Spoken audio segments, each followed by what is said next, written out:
आप सभी का भारत सिटीजन चैनल में स्वागत है। आज की न्यूज़ शुरू करने से पहले दोस्तों आप बने रहिए लास्ट तक, देखते रहिए भारत सिटीजन न्यूज़ चैनल।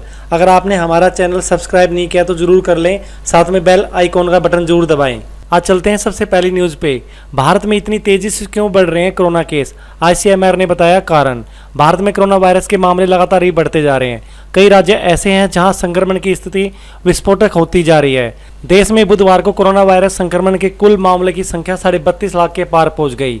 वहीं कोरोना के कारण अब तक 59,000 से ज्यादा लोग दम तोड़ चुके हैं। आईसीएमआर के महानिदेशक बलराम ने बुधवार को बताया देश में कोरोना फैलने के कुछ प्रमुख कारण। उन्होंने कहा कि कुछ गैर जिम्मेदार लोगों के मास्क नहीं पहनने तथा सामाजिक दूरी बनाकर नहीं रखने से भारत में कोरोना वायरस महामारी बढ़ रही है। भार्गव ने यह भी कहा कि आईसीएमआर ने दूसरा राष्ट्रीय सीरो सर्वे शुरू किया है जो सितंबर के पहले सप्ताह तक पूरा किया जाएगा। वैक्सीन को लेकर रूस से हो रही है बातचीत। इसी बीच सूत्रों ने जानकारी दी है रूस ने अपनी वैक्सीन के लिए तीसरे चरण के परीक्षण को लेकर भारत से सहयोग मांगा है। अब कोरोना अपडेट। कन्फर्म मामले 32,39,126 हो चुके हैं, जिसमें से एक्टिव केस हैं 7,10,221। रिकवर हो चुके हैं 24,68,692, जिनकी मृत्यु हुई है 59,645 हैं। दोस्तों अभी भी हमारे देश में मामले बढ़ते ही जा रहे हैं। भारत एक भयानक स्थिति का सामना कर रहा है, अपना ध्यान रखें।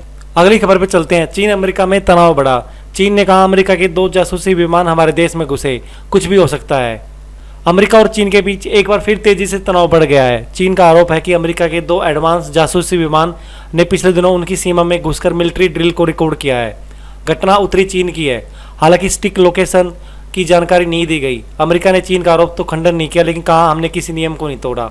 चीन के सरकारी मीडिया ने कहा अमेरिका की हरकत बेहद खतरनाक है। अगर वो चीन के इलाके में घुसेगा तो इससे सेना झड़प हो सकती है, बाद में ये बढ़ भी सकती है। चीनी सेना वहां एक नहीं बल्कि 2 जगह एक्सरसाइज कर रही थी। चीनी सेना लकीर पीटती रह गई।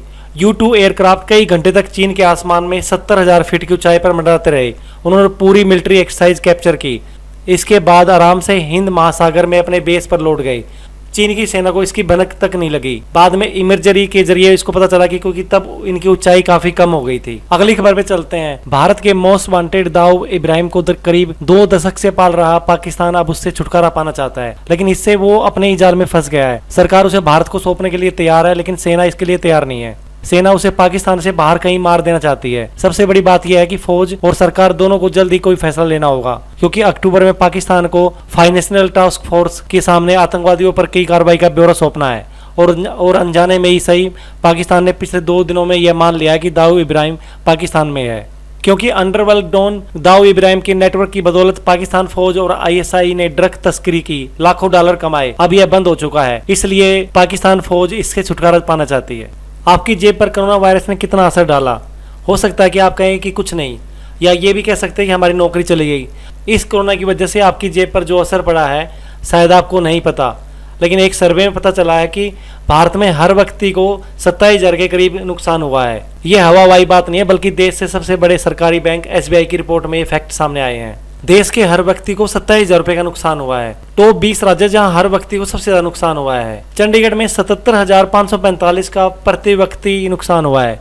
दिल्ली में जो 87,223 रुपए है। उत्तर प्रदेश में 14,000, पश्चिमी बंगाल में 19,000 के करीब, गुजरात में 45,000, राजस्थान में 24,000 और हरियाणा में 52,000 के करीब नुकसान हुआ है सभी को। इस साल GDP में 38 लाख करोड़ के नुकसान का अंदेशा है। एंड्रॉइड स्मार्टफोन यूजर के लिए एक बुरी खबर है। गूगल प्ले स्टोर पर ऐसे 23 खतरनाक एंड्रॉइड ऐप मिले हैं जो यूजर को पता भी नहीं लगने देते और उनका अकाउंट खाली कर देते हैं। इन्हें तुरंत अपने मोबाइल से डिलीट करें। मोबाइल ऐप के जरिए यूजर के साथ धोखाधड़ी के मामले लगातार सामने आ रहे हैं, जिसके चलते एंड्रॉइड यूजर को एक बार फिर चेतावनी जारी करते हुए 23 मोबाइल ऐप्स को तुरंत हटाने की सलाह दी गई है। यह ऐप यूजर को पता ही नहीं लगने देते और धीरे धीरे अकाउंट खाली कर देते हैं। अगर आप भी एंड्रॉइड स्मार्टफोन यूज करते हैं तो कुछ ऐप्स इंस्टॉल करने से पहले अलर्ट रहना जरूरी है। हम आपको पूरी लिस्ट देते हैं, जो 23 ऐप हैं उनको आप तुरंत मोबाइल से हटा दें और ना ही उनको डाउनलोड करें। सुशांत सिंह राजपूत केस ने लिया नया मोड़। फिल्म अभिनेता सुशांत सिंह राजपूत की मौत के मामले की जांच अब नार्को कंट्रोल ब्यूरो भी शुरू करने जा रहा है। नार्को कंट्रोल ब्यूरो के डायरेक्टर और गुजरात कैडर के तेज करार IPS अधिकारी राकेश अस्थाना ने बातचीत में कहा कि नार्को कंट्रोल ब्यूरो भी सुशांत केस की जांच करेगा। अस्थाना ने कहा कि हमारे नारकोटिक कंट्रोल ब्यूरो को ऑपरेशन टीम और बाकी दूसरी टीम इस केस में ड्रग एंगल की तफ्तीश करेगी। जांच का दायरा काफी बड़ा होगा। अब दोस्तों मौसम की जानकारी। अगले 24 घंटों के दौरान उत्तराखंड, पूर्वी मध्य प्रदेश, ओडिशा, छत्तीसगढ़ और पूर्वी उत्तर प्रदेश में कई जगहों पर मध्यम से भारी बारिश होने की संभावना है। विदर्भ, तेलंगाना, जम्मू कश्मीर, हिमाचल प्रदेश, उत्तराखंड और पंजाब के कुछ हिस्सों में हल्की से मध्यम बारिश के साथ कुछ स्थानों पर भारी बारिश की भी हो सकती है। दिल्ली, हरियाणा, उत्तर प्रदेश के बाकी हिस्सों, बिहार, पश्चिमी बंगाल, पूर्व उत्तर भारत, गुजरात,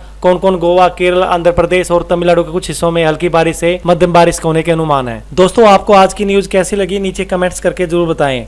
अभी तक आपने हमारा चैनल भारत सिटीजन सब्सक्राइब नहीं किया तो सब्सक्राइब जरूर कर लें। दोस्तों जय हिंद, जय भारत।